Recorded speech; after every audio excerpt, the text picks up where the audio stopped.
लगातार लोगों के द्वारा सवाल पूछे जा रहे हैं और हर सवाल का जवाब देने का काम हमारी तरफ से हो रहा है। कमेंट बॉक्स में जाकर आप लोगों को सवाल पूछने हैं और उन सवालों का अगले वीडियो में हम लोग जवाब देंगे।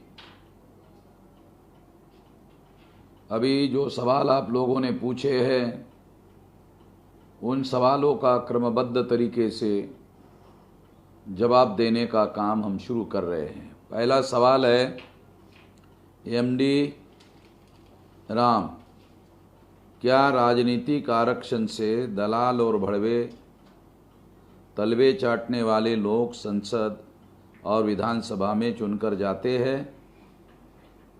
क्या इन SC ST OBC के लोगों से हमें नुकसान होता है?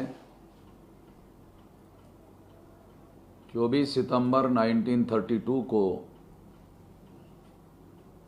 जबरदस्ती से हम लोगों के ऊपर पूना पैक्ट गांधी और कांग्रेस के द्वारा थोपा गया और वो जो पूना पैक्ट था वो पूना पैक्ट भारत के संविधान में आर्टिकल 330 और 332 के तहत आज भी लागू है।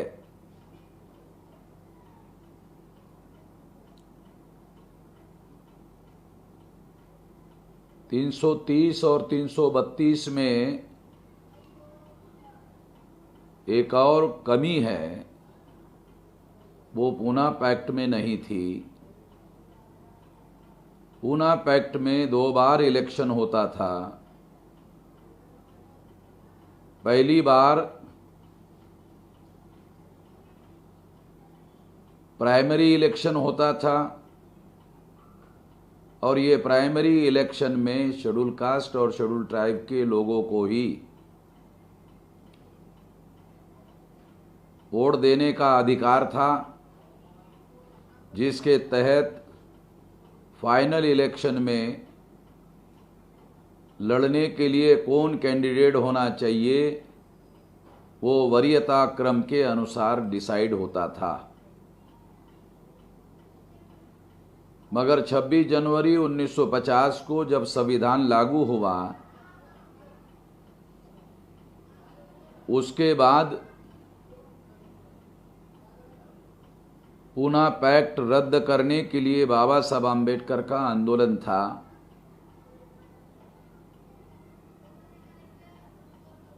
मगर गांधी और कांग्रेस और नेहरू ने मिलकर भारत के टुकड़े करने की योजना बनाई और उसके अंतर्गत उन्होंने समझौता किया अंग्रेजों के साथ में। उस समझौते के तहत ये कहा जा सकता है कि उन्होंने अनुसूचित जाति और जनजाति के लोगों को आज़ाद भारत में सेपरेट इलेक्टोरेट नहीं दिया जाएगा। अंग्रेज़ों के द्वारा नहीं दिया जाएगा। यदि अंग्रेज इस शर्त को मानते हैं तो हम भारत के टुकड़े करने की योजना को स्वीकार करने के लिए तैयार हो सकते हैं। अभी जो नई जानकारी हमारे पास उपलब्ध हो रही है उसके अनुसार इसके अलावा और भी बहुत सारे गुप्त समझौते गांधी और नेहरू के द्वारा अंग्रेजों के साथ किए गए और अगर ऐसा नहीं किया गया होता तो 84 में दरबार साहब अमृतसर पर, जो सिखों का सबसे बड़ा धार्मिक केंद्र था, उस पर जब इंदिरा गांधी ने मिलिट्री का हमला करवाया, उस हमला करने वाले मिलिट्री में अंग्रेजों की भी मिलिट्री शामिल थी। जब देश आजाद हो गया, भारत एक सॉवरेन कंट्री हो गया, तो फिर किस समझौते के तहत अंग्रेजों ने मिलिट्री में ब्राह्मणों को साथ सहयोग किया? कौन सा ऐसा गुप्त समझौता था? ये गुप्त समझौता था, उसी के तहत 84 के स्वर्ण मंदिर पर दरबार साहब पर हमला करने का काम करने में अंग्रेजों के मिलिट्री ने साथ सहयोग दिया था। इससे सिद्ध होता है। तो इस तरह से ब्राह्मणों ने आजाद भारत में अनुसूचित जाति और जनजाति के लोगों को जबरदस्ती से पूना पैक्ट लागू कर दिया। 2 बार इलेक्शन का सिद्धांत भी खत्म कर दिया।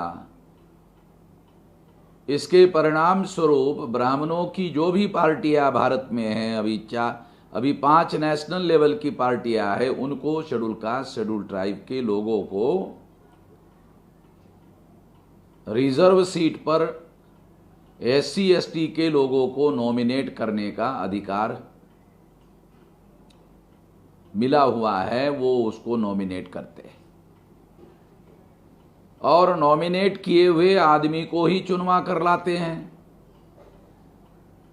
तो हमारे जो भोले भाले लोग हैं, उनको लगता है कि ये MLA है, MP है, यही हमारा नेता है। मगर बाबा साहब आम्बेडकर के द्वारा ये कहा गया है कि ये ज्वाइंट इलेक्टोरेट से दलाल और बड़वे चुनकर जाते हैं। उन्होंने अंग्रेजी में what Gandhi and Congress have done to untouchable, Gandhi and emancipation of untouchable, states and minority, ये जो 3 प्रमुख ग्रंथ लिखे, उनमें ये सारे डॉक्यूमेंट्री एविडेंस के आधार पर लिखा हुआ है। इस डॉक्यूमेंट्री एविडेंस में उन्होंने एक अंग्रेजी का शब्द यूज किया है, agent of the caste Hindu, tool of the caste Hindu, stooge of the caste Hindu. Agent का मतलब है दलाल और भड़वे, टूल का मतलब है ब्राह्मणों के हाथ का हथियार जो हमारे खिलाफ इस्तेमाल करते हैं, स्टूज का मतलब है पिट्ठू, पिछलग्गू, चमचा। ऐसे कई शब्द बाबा साहब आम्बेडकर ने यूज किए हैं और ये लिखित रूप से उपलब्ध है। इससे भी बात आपको पूरी तरह से समझ में नहीं आएगी। बाबा साहब आम्बेडकर जो कहते हैं वो बहुत महत्वपूर्ण बात है कि हमारी मांग लोकतंत्र में रियल रिप्रेजेंटेशन हासिल करने की थी। तो रियल रिप्रेजेंटेशन की जगह अंग्रेजों ने, ब्राह्मणों ने दलाल और भड़वे हम लोगों को दिए। ये दलाल और भड़वों को आधार बनाकर इन लोगों को आजाद भारत में गुलाम बनाकर रखा गया है। तो इसकी वजह से हमारा संविधान अमल में नहीं लाया जा पा रहा है। इसकी वजह से संविधान के हमारे अधिकार अमल में नहीं लाए जा रहे। इसकी पूना पैक्ट की वजह से और दलाल और भड़वों की वजह से हमारी गरीबी खत्म नहीं हो रही है, हमारी भूखमरी खत्म नहीं हो रही है, हमारी शिक्षा की समस्या खत्म नहीं हो रही है। ये बहुत सारी ऐसी बातें हैं। अगर आप और विस्तार से जानना चाहते हैं तो बाबा साहब आम्बेडकर के द्वारा लिखी हुई बहुत सारी जानकारी है, वो इकट्ठा पढ़ना चाहते हैं तो काशीराम जी ने दी चमचा एज नाम का किताब लिखा। उस चमचा एज में सारी किताब ये जो अलग अलग है बाबा साहब की, उनमें से महत्वपूर्ण सारे सबूत इकट्ठा करके चमचा एज में लिखे गए हैं। उसकी अंग्रेजी कॉपी, हिंदी कॉपी, अलग अलग भाषाओं की कॉपी उपलब्ध है। इस कॉपी को आप लोगों को पढ़ना चाहिए, जिससे आप लोगों को जानकारी मिल सके। दूसरा, सवाल है राजेश कुमार। जय भीम, जय मूल्यवासी सर। मैं राजेश कुमार, जिला मुंगेर, राज्य बिहार से। मैं इस बात से आश्वस्त होना चाहता हूं कि यह जो वर्तमान सरकार है वह कोरोना के बहाने बहुजनों को ऐसी स्थिति तक लाना चाह रहा है कि बहुजन मनुवाद का विरोध करने की स्थिति में नहीं रह पाए। क्योंकि कोरोना के बहाने वर्तमान सरकार बहुत सारे लोगों को क्वारंटाइन किया, बहुतों को हॉस्पिटल में कैद किया, बहुत सारे बहुजन भूख से तड़प रहे हैं, बहुत सारे घर के अंदर बंद है। वर्तमान सरकार लगातार बहुजनों को शक्ति का ह्रास करता जा रहा है। कहीं ऐसा तो नहीं कि वर्तमान सरकार बहुजनों को कमजोर कर अपने विरोध को कुचलने का काम कर रही हो। आप लोगों ने आपने एक सवाल में बहुत सारी बातें कही है। इसके बारे में मैं केवल इतनी ही बात कहना चाहता हूं कि आप अपने दुश्मनों से क्या चाहते हो। दुश्मन तो दुश्मनी ही करेगा। दुश्मन आप पर उपकार तो कर नहीं सकता। दुश्मन आपके विरोध में षड्यंत्र ही करता रहेगा। वो आपके साथ आज़ाद भारत में अब तक न्याय नहीं किया, आगे भी नहीं करेगा। इसलिए हमें SC, ST, OBC और माइनॉरिटी के लोगों को सारे देश भर में जगाना होगा, जिनकी संख्या 85% है। और यदि हम लोग 85% लोगों को जगा लेते हैं और आंदोलन के लिए 15% लोगों को तैयार कर लेते हैं तो इस देश में जन आंदोलन खड़ा हो जाएगा। क्योंकि 15% ये जो 85% लोग हैं 138 करोड़ में 100 करोड़ से ज़्यादा है। अगर 100 करोड़ से ज़्यादा है उसमें 15% जो है वो 15 करोड़ से लेकर 20 करोड़ तक का आंकड़ा बनेगा। अगर इतने लोग सड़कों पर उतर जाते हैं तो ये एक बहुत बड़ा राष्ट्रव्यापी आंदोलन निर्माण हो सकता है। यदि आप इस पर ध्यान दो और ऐसा आंदोलन निर्माण करने की कोशिश करो, इधर उधर देखते रहने के बजाय। जब आप ऐसा आंदोलन निर्माण करोगे तो आपका दुश्मन आपकी चरणों पर गिर जाएगा, आप उसको परास्त करने में कामयाब हो सकते हैं। इस पर आपको ध्यान केंद्रित करना चाहिए। दूसरा सवाल है राजेश कुमार जी का। बाबा साहब आम्बेडकर ने कहा है कि राजनीतिक क्रांति से पहले सामाजिक क्रांति और धार्मिक क्रांति का होना अति आवश्यक होता है। हम सभी सामाजिक क्रांति के लिए दिन रात लगे हुए हैं। ऐसी स्थिति में धार्मिक क्रांति को मजबूती देने के लिए बौद्ध भिक्षुओं का देश में भ्रमण करना, बौद्ध धर्म का प्रचार प्रसार करना आवश्यक हो गया है। कृपया मार्गदर्शन करें। बाबा साहब अम्बेडकर ने एनिहिलेशन ऑफ कास्ट में जो सिद्धांत बताया है कि चंद्रगुप्त की राजनीतिक क्रांति होने के पहले बुद्ध ने वैचारिक क्रांति कर दी थी।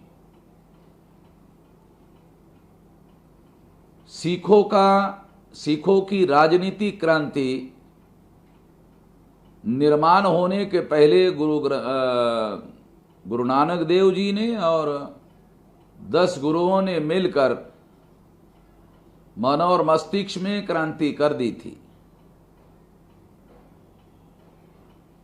यूरोप में जो प्यूरिटनवाद का आंदोलन चला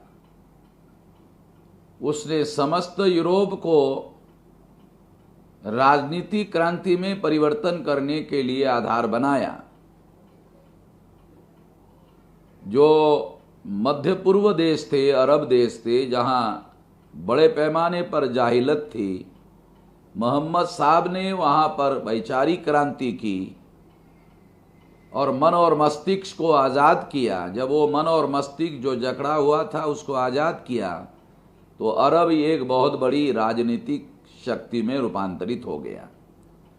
ये सारे उदाहरण बाबा साहब आम्बेडकर ने एनिहिलेशन ऑफ कास्ट में दिए और कंक्लूजन में कहा कि राजनीतिक क्रांति होने के पहले मन और मस्तिष्क को मुक्त करने की जरूरत है। और ये करने के लिए वैचारिक जागरण होने की आवश्यकता है। इस पर हम लोगों को सबसे ज़्यादा ध्यान केंद्रित करना होगा। कोमल माने, जय मूल्यमासी सर। आज के तारीख में व्यवस्था पर 100% ब्राह्मणों का कब्जा है। दुनिया में जन आंदोलन से तख्तापलट होने के बहुत सारे उदाहरण हैं, मगर दुनिया में जो भी जन आंदोलन हुए उसमें जन आंदोलन करने वाले लोग और जिनके खिलाफ आंदोलन किए गए वह शासक लोग दोनों उस देश के मूल निवासी थे। भारत में शासक विदेशी ब्राह्मण हैं और जन आंदोलन करने वाले लोग इस देश के मूल निवासी है। विदेशी ब्राह्मण इतने आसानी से हमारे हाथों में व्यवस्था देने वाले नहीं है, ये सभी जानते हैं। वह हमारे लोगों की लाश गिराकर ही रहेगा। ऐसे में क्या अहिंसात्मक जन आंदोलन सफल होगा? क्या हमें हथियारबंद आंदोलन करना पड़ सकता है? आज़ादी हासिल करने के दुनिया वालों ने 2 रास्ते बताए हैं, एक हथियारबंद आंदोलन, एक जन आंदोलन। जिस तरह से अंग्रेज विदेशी थे और उन विदेशियों को सारे भारत के लोगों को जन आंदोलन के लिए इकट्ठा करके भगाया गया, ये इतिहास में एक उदाहरण है। यदि हम लोग जन आंदोलन का निर्माण कर लेते हैं तो हम भी आज़ादी ब्राह्मणों से हासिल करने में कामयाब हो सकते हैं। इसलिए मैं हथियारबंद आंदोलन करने के समर्थन में नहीं हूँ, जन आंदोलन करने के समर्थन में हूँ। इसलिए जन आंदोलन करने के लिए हमको कोशिश करनी चाहिए। जन आंदोलन कैसे होगा? जन आंदोलन के लिए मास मीडिया की ज़रूरत है। मास मीडिया में जो इलेक्ट्रॉनिक मीडिया है, सैटेलाइट चैनल है, वो हमारे विरोध में है। जो प्रिंट मीडिया में अखबार है वो हमारे विरोध में है। जो ट्रेडिशनल मीडिया है वो हमारे विरोध में है। जो मौखिक मीडिया है वो मौखिक मीडिया हमारे पास है। मौखिक मीडिया की कुछ मर्यादाएं हैं और इसके बावजूद भी आज सारे देश भर में जो जन आंदोलन हो रहा है हमारे द्वारा, तो वो केवल मौखिक मीडिया के द्वारा ही इतना बड़ा मामला हमने खड़ा किया है। 29 जनवरी को जो भारत बंद आपने देखा वो मौखिक मीडिया के द्वारा ही खड़ा किया गया है। मगर इससे बड़ा एक मामला आने वाले समय में आप कर सकते हैं, उस पर पूरा तवज्जो और पूरी ताकत लगानी होगी। वो है सोशल मीडिया। सोशल मीडिया आज दुनिया का ग्लोबल मीडिया है, सबसे बड़ा मीडिया है। इस ग्लोबल मीडिया को हमें पूरी ताकत से खड़ा करने की ज़रूरत है। हमने आने वाले समय में ये सोशल मीडिया निर्माण करने का फैसला किया है और पूरी ताकत लगाकर ये काम किया जाएगा, ऐसा मैं मानता हूँ। आप लोगों को भी इस दिशा में विचार करना चाहिए और इस काम में जुड़ जाना चाहिए। इससे जन आंदोलन निर्माण होगा और जन आंदोलन से हम लोग आज़ादी हासिल कर सकते हैं। सत्येंद्र कुमार, ब्राह्मण सारे संवैधानिक संस्था पर पूर्ण रूप से कब्जा कर लिया है, जिसके कारण सारे बहुजन समाज के लोग डर और लोभ के कारण ब्राह्मण के गुलामी से बाहर निकलना नहीं चाहते हैं। फिर इसके लिए क्या करना चाहिए, कृपया मार्गदर्शन करें। हमारे लोगों की संख्या SC, ST, OBC माइनॉरिटी की संख्या देश में 85% है और 85% जो लोग हैं उनकी संख्या 140 करोड़, सारे देश भर में लगभग 138 करोड़ जनसंख्या हो गई है और उसमें 15% लोग ब्राह्मण क्षत्रिय वैश्य है और उसमें भी क्षत्रिय और वैश्य हमारी मौलिक समस्या नहीं है, हमारी मौलिक समस्या ब्राह्मण है।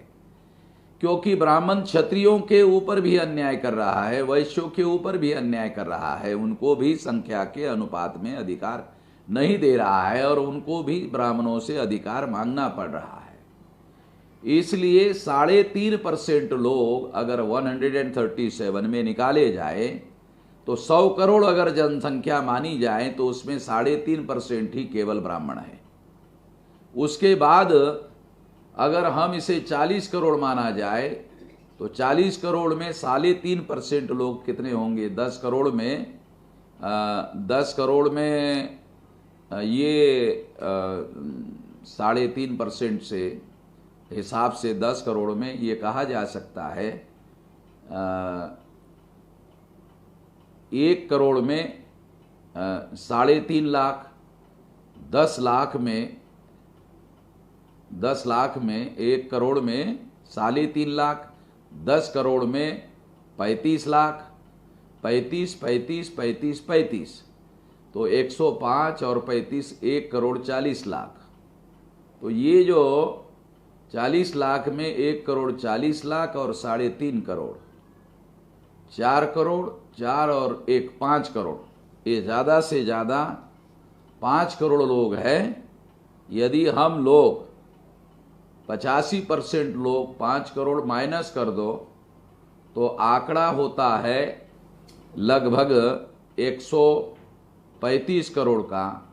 इस 135 करोड़ में हमारे लोग निश्चित रूप से 120 करोड़ से कम नहीं है।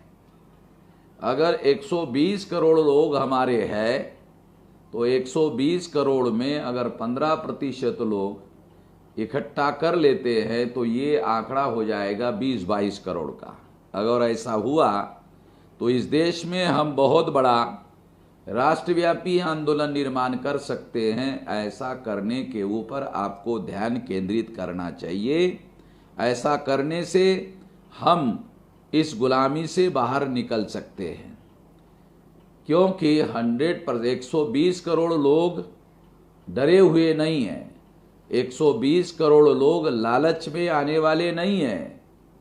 120 करोड़ में 100% लोग डर और लालच में आने वाले नहीं हैं। तो आप अपना मकसद पूरा करने के लिए जितने लोग चाहिए उतने आप इकट्ठा कर सकते हैं। ऐसा करना होगा। प्रशांत मौर्य, जय मूल्यवासी सर, मेरा प्रश्न है कि ब्राह्मणवाद हिंसा की वजह से जीवित है। इस हिंसावादी ब्राह्मणवाद का मुकाबला अहिंसा के माध्यम से कैसे किया जाएगा? हमारा क्या रवैया होना चाहिए? जन आंदोलन ब्राह्मणों की हिंसा का जवाब है और इसके लिए आप अपने ज़्यादा से ज़्यादा लोगों को जागृत करने के काम पर ध्यान केंद्रित करिए। शोषित कुमार, ग्राम खंतलैया, कानपुर देहात। सर, अभी इंडिया टीवी चैनल के माध्यम से एक वीडियो वायरल हो रहा है। उसमें दिखा रहे हैं कि मेरठ में हिंदू कोड बन चुका है और उस कोड में सारे फैसले मनुस्मृति के आधार पर होंगे। सर, ऐसा होगा तो सर हम लोग क्या करें? कृपया मार्गदर्शन करें। अगर ब्राह्मणों ने ऐसा कोड बना लिया है तो ये धन्यवाद के पात्र है, क्योंकि उसमें ब्राह्मण ही जज होंगे। और अगर ऐसा हुआ तो जो 52% ओबीसी है वो जल्दी से जल्दी जागृत हो जाएगा। फिर उसको ज़्यादा जगाने की ज़रूरत नहीं होगी, वो जागृत हो जाएगा। अगर ब्राह्मणों ने ऐसा किया है तो वो बहुत बड़े धन्यवाद के पात्र है। मैं उनको धन्यवाद देता हूँ। आपको चिंता करने की ज़रूरत नहीं है। सर, उत्तर प्रदेश में फिर एक बीजेपी नेता सतीश शर्मा ने एससी समाज की एक लड़की जो हाईकोर्ट में वकील है उसका बलात्कार किया। सर, ऐसा बीजेपी के नेता लगातार बहुजन समाज के ऊपर अत्याचार बलात्कार कर रहे। इसके लिए सर हम लोग कैसा कदम उठाए? एक तो उसकी सारी डिटेल जानकारी हमारे पास दीजिए। हमारे सुप्रीम कोर्ट के लॉयर आपको मदद करेंगे। उसके परिवार के लोग अगर हमारी मदद चाहते तो मदद करेंगे। मगर अगर आप बलात्कार रोकना चाहते हो, अन्याय रोकना चाहते हो, तो आपका आंदोलन सारे देश भर में मजबूत होना चाहिए। इस पर आप ध्यान केंद्रित करिए। चंद्रकांत नागावकर, जय मूल्यवासी सर, पुलिस प्रशासन की तरफ से लॉकडाउन बाहर निकले लोगों की गाड़ियां बिना किसी रसीद के सीज की जा रही है और उन्हें कहा जा रहा है कि लॉकडाउन के बाद कोर्ट में पेनल्टी भर के गाड़ी ले जाना, जबकि उस गाड़ी मालिक को कोई रसीद नहीं दे रही है। तो क्या ये कानून के तहत सही है? ये बिल्कुल भी कानून के विरोध में है। अगर ऐसा वो कर रहे हैं तो आप जो पुलिस वाला कांस्टेबल है या इंस्पेक्टर है ऐसा कर रहा है तो एसपी, आईजी, डीआईजी आपके गाड़ी का फोटो, गाड़ी का नंबर, गाड़ी का लाइसेंस नंबर, उसके आधार पर आप कंप्लेंट करिए, उसकी कॉपी हमारे पास दीजिए, हम अगली कार्रवाई करते हैं। बबलू बहाने, जिनको कोरोना हुआ है या जो पॉजिटिव है उनके नाम क्यों नहीं बताए जाते हैं? वो इस बात को इसलिए छुपा रहे हैं क्योंकि इससे विदेशों से जो ब्राह्मण और ऊंचे जाति के लोग आए और उन्होंने कोरोना का फैलाव भारत में किया, ये मालूम भारत के लोगों को ना हो, इसके लिए नाम छुपा रहे हैं। कैलाश चौहान, डॉक्टर बाबा साहब आम्बेडकर ने घुमंतु जाति जमाती के लिए क्या काम किया? पहली बात तो जो मनुस्मृति का संविधान था वो असमानता मानता था। बाबा साहब आम्बेडकर ने संविधान लिखा, 26 जनवरी 1950 को संविधान लागू हुआ। लागू होते ही मनुस्मृति का संविधान खत्म हो गया। मनुस्मृति का संविधान खत्म होने से भारत के सारे नागरिकों को इक्वलिटी बिफोर लॉ और इक्वल ट्रीटमेंट का अधिकार बहाल हुआ। तो ये अधिकार भी घुमंतु जातियों को मिला और इसके तहत संविधान में लिखे हुए सारे अधिकार घुमंतु जातियों को भी उपलब्ध हुए। इसका ज्यादा से ज्यादा फायदा लेने की जरूरत है। घुमंतु जातियों को जागृत करने की, उसका राष्ट्रीय स्तर का संगठन बनाने की, उसका एक आंदोलन चलाने की जरूरत है। इसके लिए हम सब लोग मिलकर घुमंतु जातियों को मदद करने के लिए तैयार है, तत्पर है। सलमान सैयद, सूरत गुजरात से, हमारे कार्यकर्ता यह समझते हैं कि असदुद्दीन ओवैसी ब्राह्मण हैं, उसके बारे में जरूर बताएं और यह भी बताएं कि आप ओवैसी का समर्थन करते हैं या विरोध करते हैं। जय मूल्यवासी। असदुद्दीन ओवैसी ब्राह्मण है ऐसा एक चैनल पर आरएसएस के लोग दिखा रहे थे। हमें मालूम नहीं है वो ब्राह्मण है या नहीं है, मगर आरएसएस के लोग उसको ब्राह्मण कह रहे थे तो उसका असदुद्दीन ओवैसी ने कोई जवाब नहीं दिया। शायद इसलिए आपके तरफ के लोग ऐसा सोचते होंगे, करते होंगे। वैसे ये मुसलमानों का इंटरनल मामला है। आप उनका समर्थन करना चाहते हो, आप उनका विरोध करना चाहते हो, ये आपका लोकतांत्रिक अधिकार है और ये आपका इंटरनल मामला है। इसके बारे में आप लोगों को ही फैसला करना है। हमारे उनके इंडिविजुअल को समर्थन करना या विरोध करने का कोई मुद्दा नहीं है। हम अपने ऑब्जेक्टिव से बंधे हुए हैं और मुसलमानों से भाईचारा चाहते हैं। ये हमारे लिए ज़्यादा महत्वपूर्ण है। मजलूम और मजलूम का इत्तेहाद होना चाहिए, इस सिद्धांत पर हम काम कर रहे हैं और इसलिए इस पर टिप्पणी करना हम उचित नहीं मानते। नरेंद्र वाकोड़े, जय मूल्यवासी सर। बीएसएनएल में कार्य करने वाले ठेका मजदूरों को 10 महीने से वेतन नहीं दिया गया है।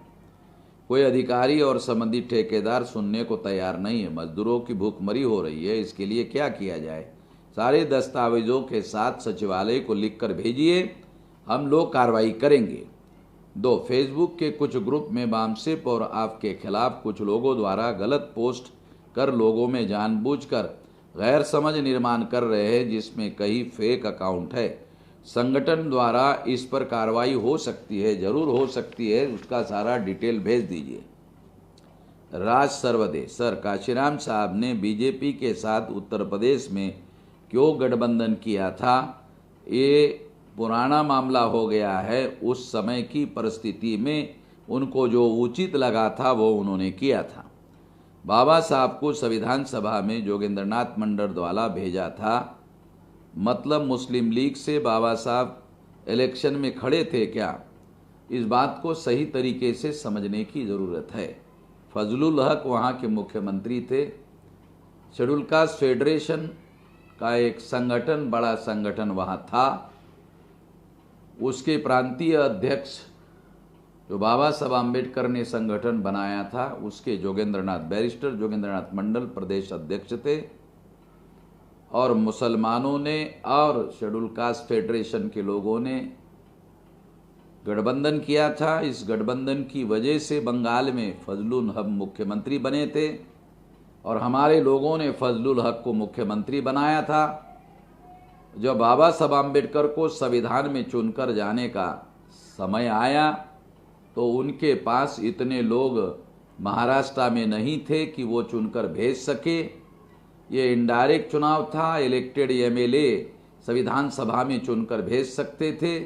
इसीलिए बाबा साहब आम्बेडकर को बैरिस्टर जोगेंद्र नाथ मंडल ने बंगाल बुलाया और चूंकि वहाँ फजलुल हक मुख्यमंत्री थे, उस समय उनको प्रधानमंत्री कहा जाता था और उस दौरान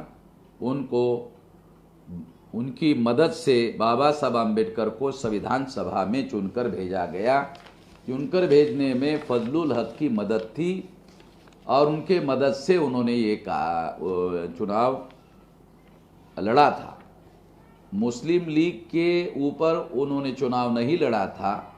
उनके पार्टी का नाम प्रजा कृषक पार्टी थी और इसलिए उस पार्टी के नाम पर उन्होंने चुनाव नहीं लड़ा था। उन्होंने अपने ही संगठन के द्वारा चुनाव लड़ा था। विनोद कुमार, जनपद हरदोई, उत्तर प्रदेश। जय मूल्यमासी सर, मेरा ये प्रश्न है कि लोकतंत्र का तीसरा पिलर न्यायपालिका में जजों की नियुक्ति की प्रक्रिया कोलेजियम सिस्टम है, जो कि खुली प्रतियोगिता होनी चाहिए थी, जिसके कारण मूल्यमासियों को न्याय नहीं मिल पा रहा है। कृपया विचित मार्गदर्शन करें। भविष्य में इसके विरोध में राष्ट्रव्यापी आंदोलन किया जाएगा। राहुल मोड़, लोग जाति छोड़े भी तो डॉक्यूमेंट में जाति ही रहेगी, क्योंकि स्कूल, कॉलेज, यूनिवर्सिटी में बच्चों को फॉर्म में कास्ट सर्टिफिकेट लगते हैं। ऐसी लोग मुस्लिम बन रहे हैं। बौद्ध में भारत करने के लिए क्या कोई मार्गदर्शन है? यदि आप सिख बनते हैं, यदि आप बौद्ध बनते हैं, यदि आप ऐसा करते हैं तो कास्ट सर्टिफिकेट की ज़रूरत नहीं रहेगी। उसके आधार पर भी आपको रिजर्वेशन का बेनिफिट लिया जा सकता है। राजकुमार दास, जय भीम। सर जी, इतना बड़ा आंदोलन बहुजन क्रांति मोर्चा द्वारा चलाया जा रहा है, फिर भी सरकार हर रोज़ मूल निवासियों के विरोध में कानून लागू कर रहे हैं। इसका कारण क्या है? ये आंदोलन आगे ना बढ़े, उसको रोक लगाने के लिए उनको हर संभव कोशिश करनी पड़ रही है। मगर बकरी की माँ कब तक दुआ मांगेगी? आखिरकार ये आंदोलन आगे बढ़ेगा और हम लोगों को आज़ादी मिलेगी और आंदोलन को ज़्यादा शक्तिशाली बनाने की ज़रूरत है। इस दिशा में आपको कोशिश करनी चाहिए।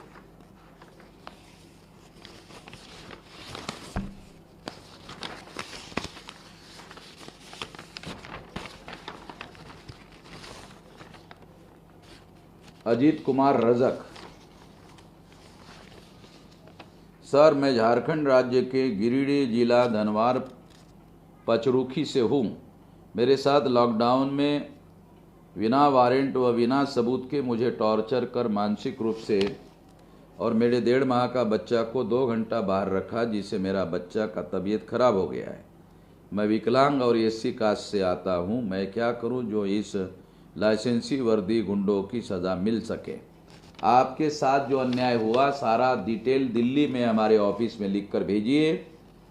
कानूनी रूप से क्या किया जा सकता है जरूर करेंगे। ओम प्रकाश मंडल, जय मूल्यमासी सर। इंडिया पाकिस्तान के बंटवारे का दोष कुछ लोग जोगेंद्र मंडल को दे रहे हैं, क्या ये सच है? 200% झूठ है।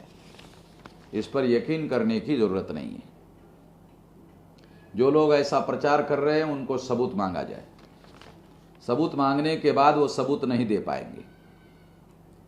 अनमोल चिखलीकर, सर महाराष्ट्र के महार और मांग जाति में जातिगत आरक्षण के मुद्दे पर झगड़ा चालू है। उसी तरह से आंध्रा के माला और मादिगा जाति में जातिगत आरक्षण के मुद्दे पर झगड़ा चालू है। इसकी वजह क्या है? जो संविधान में आरक्षण है उसका फायदा महाराष्ट्र में महार जाति के लोगों को ज़्यादा हुआ है, ऐसा ब्राह्मण लोग मातंग जाति के लोगों को कहते हैं। जाहिर नहीं कहते हैं, प्राइवेट में कहते हैं। उसी तरह से माला जाति के बारे में आंध्र प्रदेश और तेलंगाना में कहते हैं। और इस वजह से ये झगड़ा कांग्रेस और बीजेपी के द्वारा लगाया हुआ झगड़ा है, ताकि हम लोग आपस में लड़ते रहे और राजनीतिक सत्ता में संख्या के आधार पर हमारा अधिकार हासिल ना कर सके। इसके लिए वो आपस में लड़ाई झगड़ा करवा रहे हैं। जिस मुद्दों को लेकर वो लड़ाई झगड़ा करवा रहे हैं उसमें आज तक उनको कोई सफलता नहीं मिली। मगर हम लोगों का ये स्टैंड है कि शेड्यूल कास्ट में कैटेगराइजेशन किया जाए। महाराष्ट्र में मातंग जाति के लोगों की मांग है। हमारा भी कहना है कि शेड्यूल कास्ट में, शेड्यूल ट्राइब में और बैकवर्ड क्लास में, शेड्यूल कास्ट में 3 प्रकार का कैटेगराइजेशन किया जाए। एक अपर लेयर शेड्यूल कास्ट, एक मिडल लेयर शेड्यूल कास्ट और एक एक्सट्रीम बैकवर्ड शेड्यूल कास्ट। और उनके संख्या के अनुपात में शेड्यूल कास्ट के अधीन ही रहेंगे ये, और इन सभी लोगों को शेड्यूल कास्ट ही माना जाएगा। मगर संख्या के अनुपात में सभी को अधिकार दिए जाने चाहिए। यह झगड़ा हमेशा के लिए खत्म हो जाएगा। बाबा साहब आम्बेडकर ने संविधान में सामाजिक न्याय ये शब्द प्रयोग किया है प्रियम्बल में। ये न्याय इस तरह से किया जा सकता है, ये किया जाना चाहिए, हम इसके समर्थन में हैं। इससे ब्राह्मणों को हमें आपस में लड़ाई झगड़ा कराने का मामला खत्म हो जाएगा, इसलिए हम इसका समर्थन करते हैं। यही समर्थन हम लोग तेलंगाना और आंध्रा में भी करते हैं कि माला और मादिगा 2 लोगों की संख्या के अनुपात में शेड्यूल कास्ट के लोगों को जैसे 3 कैटेगराइजेशन किया जा रहा है वैसा होना चाहिए। आदिवासियों में शेड्यूल ट्राइब और most backward schedule tribe 2 categorization होना चाहिए, जिससे आदिवासियों के अंदर भी सामाजिक न्याय लागू हो सके।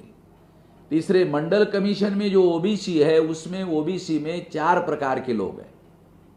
एक है सबसे निचले पायदान पर नोमैडिक ट्राइब, उनकी संख्या गिनती करनी चाहिए, उनको सामाजिक न्याय करना चाहिए। फिर उसके ऊपर एमबीसी है, उसको न्याय करना चाहिए। फिर उसके ऊपर ओबीसी है, उनके संख्या के अनुपात में उनको अधिकार देकर उनके साथ भी न्याय करना चाहिए। और सबसे ऊपर एससी एसटी ओबीसी से जो धर्म परिवर्तन करके मुस्लिम, सिख, ईसाई, बुद्धिस्ट, जैन, लिंगायत हो गए हैं, उनको भी संख्या के अनुपात में ये अधिकार बहाल होना चाहिए। ऐसे 4 कैटेगराइजेशन होना चाहिए। इसके अलावा जो ब्राह्मण नहीं है, क्षत्रिय नहीं है, वैश्य नहीं है, जैसे फॉर एग्जाम्पल मराठा ब्राह्मण नहीं है, क्षत्रिय नहीं है, वैश्य नहीं है। ब्राह्मण धर्म के अनुसार छत्रपति शिवाजी महाराज के समय में ही उन्होंने इनको मराठा को शूद्र कहा है, मगर वो ओबीसी के लिस्ट में नहीं है, तो उनको संख्या के अनुपात में प्रशासन में रिजर्वेशन दिया जाना चाहिए। और उसके बाद जो वैश्य है उनको संख्या के अनुपात में दिया जाना चाहिए, क्षत्रिय है उनको संख्या के अनुपात में दिया जाना चाहिए, और जो ब्राह्मण है उनको भी संख्या के अनुपात में दिया जाना चाहिए।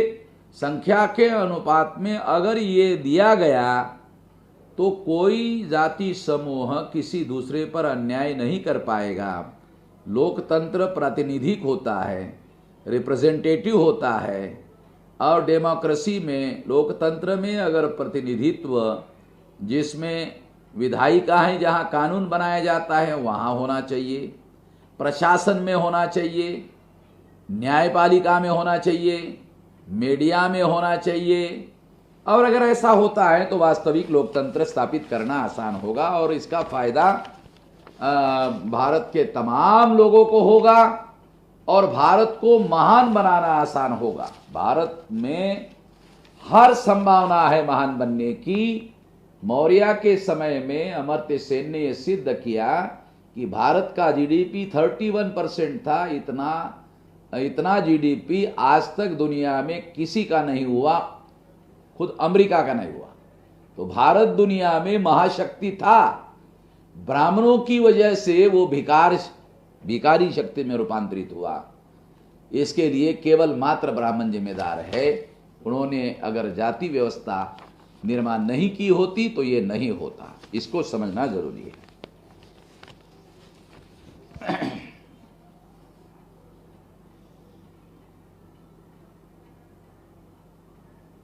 लक्ष्मण मातंग, जय मूल्यवासी सर। माहेश्वरी जाति के महापुरुष धनी मातंग देव का निर्वाण दिन है। अगर आपके पास कोई मातंग देव के विषय में जानकारी हो तो आप कुछ बताएं।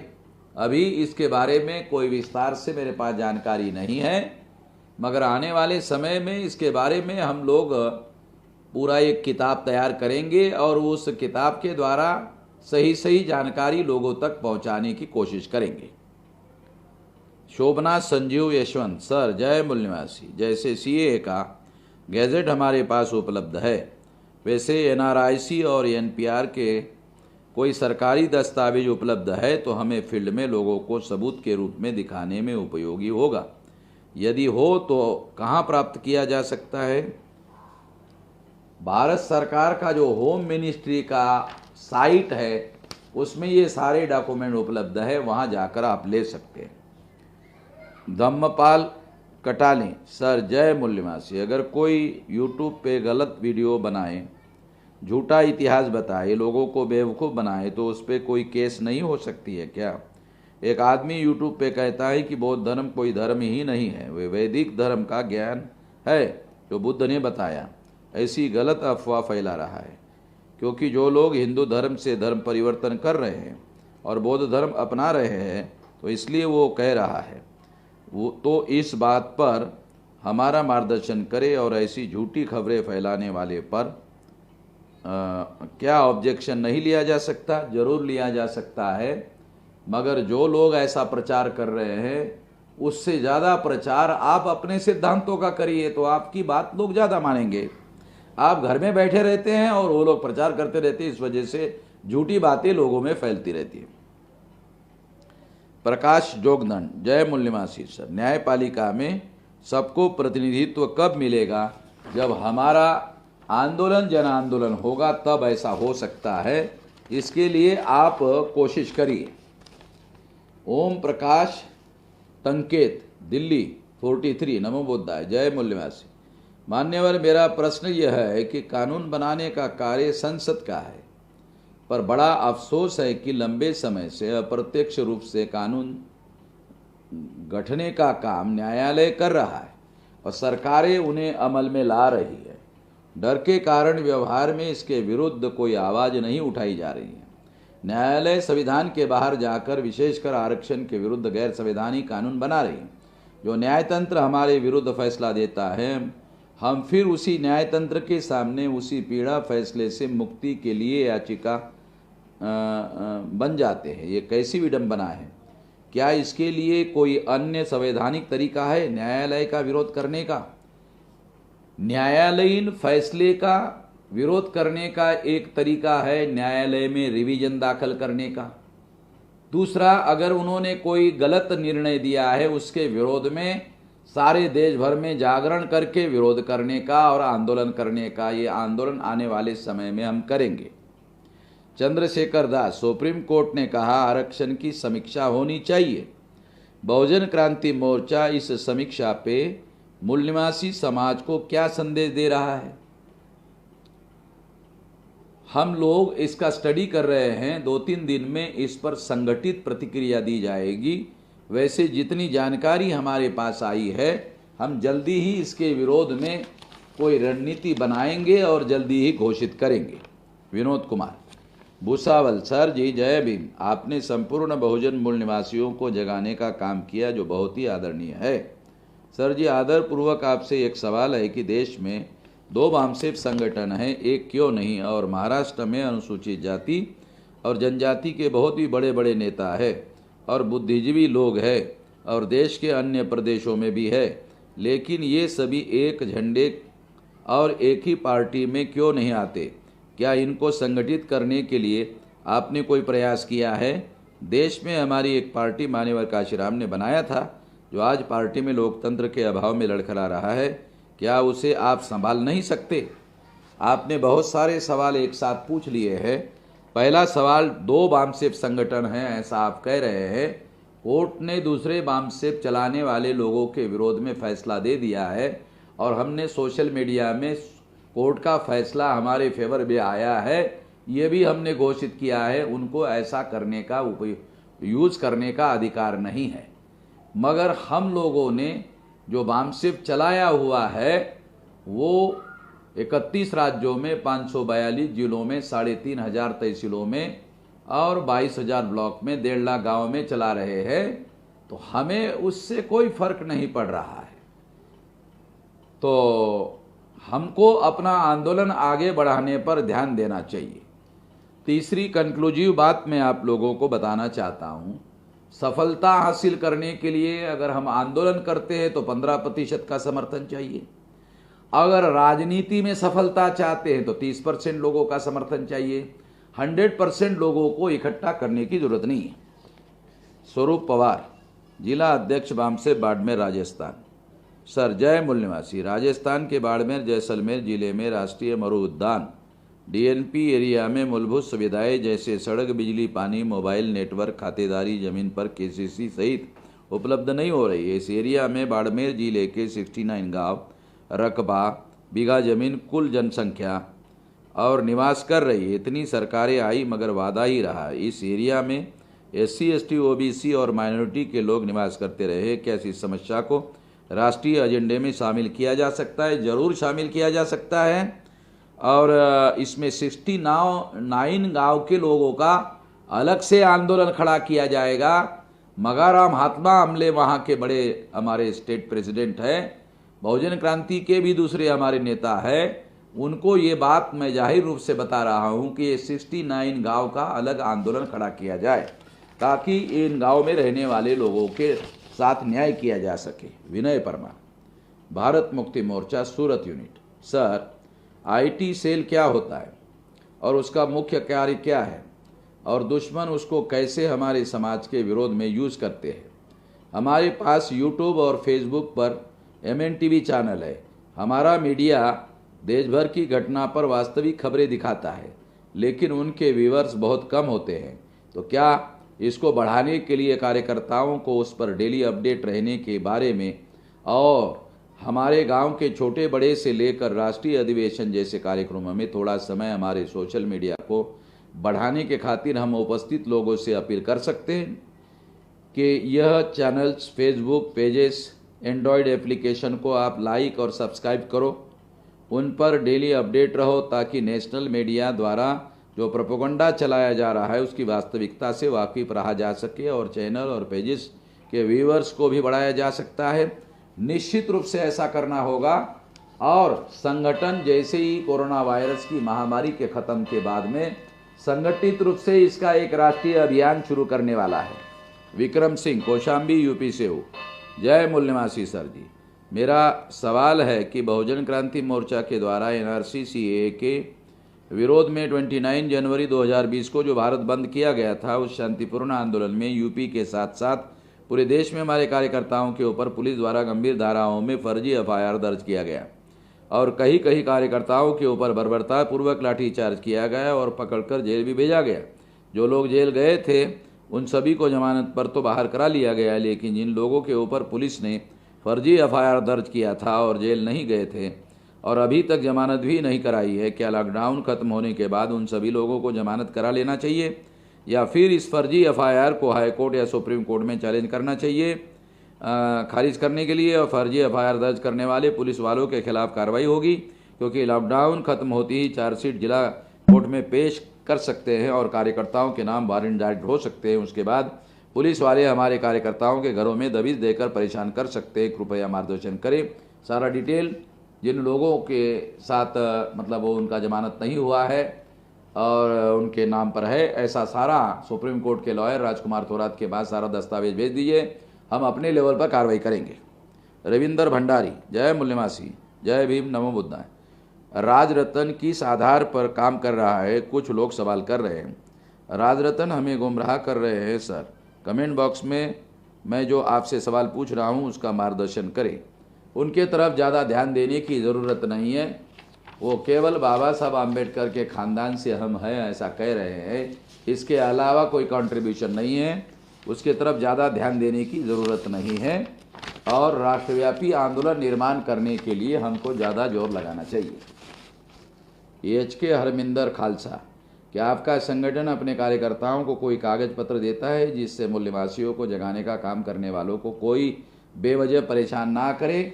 हमारे कार्यकर्ताओं को कोई परेशान नहीं करता है। अगर परेशान करता है तो उन लोगों के खिलाफ हम अपने लेवल पर कार्रवाई करते हैं।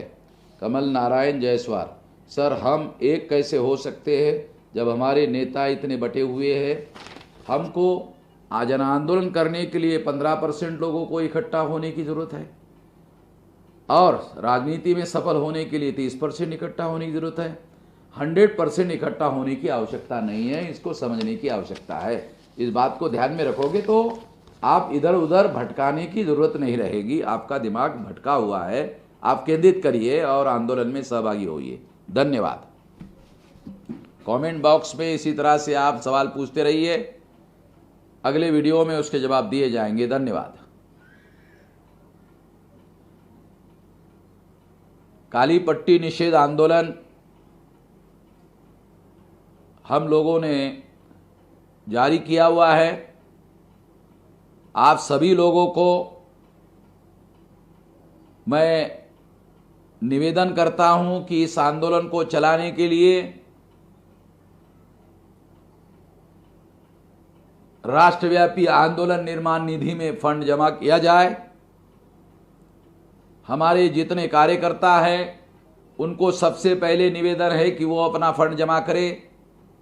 हमारे सपोर्टरों को निवेदन है कि वो फंड दे। तो एक तो कार्यकर्ता है, एक वेलविशर है, सपोर्टर है, डोनर है, उन सभी लोगों को मेरा निवेदन है कि वो इस आंदोलन को आगे बढ़ाने के लिए निधि देने का काम करे। जो अकाउंट नंबर दिया गया है उसी अकाउंट नंबर पर ये देना होगा।